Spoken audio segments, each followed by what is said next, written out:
ত্রিসীমা শহরের পাশে ছোট্ট একটি গ্রাম। সেই গ্রামে হাল্ক কাজ করে। হাল্ক শক্তিশালী কিন্তু অহংকারী নয়।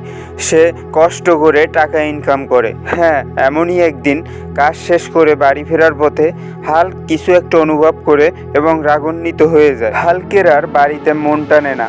সে বুঝতে পারে, অনুভব করে সে শহরে চলে যায়। হঠাৎ দেখতে পায় তার মাথার উপর থেকে ভয়ঙ্কর কিছু একটা এসে নিচে পড়লো এবং হাল্কের দিকে তাকিয়ে আছে। ব্যাড স্পাইডার এবং হাল্ক দুইজনে মুখোমুখি। হাল্কের বুদ্ধি কম থাকলেও সাহস এবং শক্তি দুইটাই আছে। দীর্ঘদিন শক্তি জমা করে আসছে ব্যাড স্পাইডার। এবার হাল্কের শহর, হাল্কের গ্রাম এবং হাল্করে ধ্বংস করে দিবে। ব্যাড স্পাইডার তার ক্ষমতা দেখিয়ে লড়াই শুরু করে। হাল্কও কোনো অংশে হালকা না। হাল্ক বেঁচে থাকতে তাদের গ্রামের জীবনে ক্ষতি হইতে দিবে না। হাল্কের সময় এসেছে এখন সব জমানো শক্তি, সব সাহস একবারে দেখানো। তাই সব কিছু মিলিয়ে একটি পাঞ্চ দিল।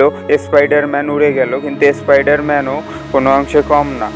নিচে পড়ার পর উঠে দাঁড়ালো। এদিকে গ্রামবাসীরা ভয়ে আছে, কারণ গ্রামবাসীরা জানে হাল্ক একটু বোকা টাইপের। কি হবে, তাদের গ্রাম কি টিকবে?